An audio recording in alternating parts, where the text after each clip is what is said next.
digital content creators. They function as educators, reviewers, satirists, entertainers, musicians and influencers. ये सही मायने में sir Bharat के ग्रास रूट कम्युनिकेटर बन गए हैं और इनका यूट्यूब चैनल हो या इंस्टाग्राम पेज हो, ये इनके लिए सोर्स ऑफ एंटरटेनमेंट नहीं बल्कि इनकी सोर्स ऑफ इनकम है, इनका एसेट है. It is the fruit of their hard work.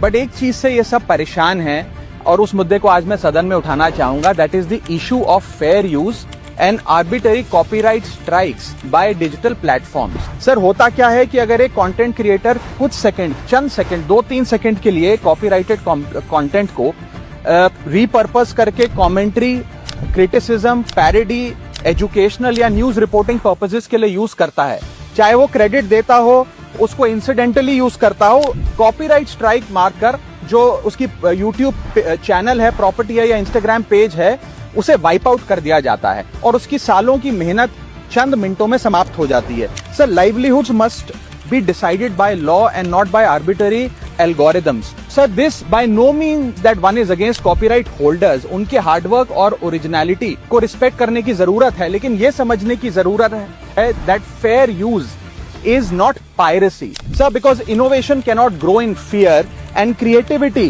cannot survive under threat. India का कॉपीराइट एक्ट सर 1957 में बना. एक ऐसे दौर में बना जब ना इंटरनेट था, ना कंप्यूटर थे, ना डिजिटल कंटेंट क्रिएटर्स थे, ना यूट्यूब, इंस्टाग्राम था. And this act lakhs the very definition of digital creators.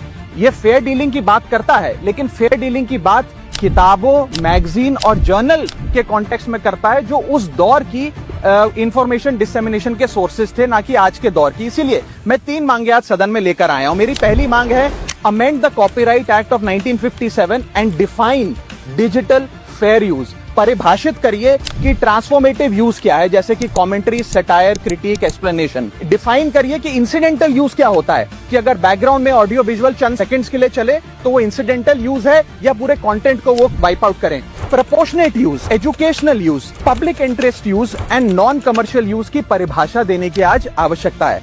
दूसरी मेरी मांग है sir, bring in the proportionality doctrine in copyright enforcement.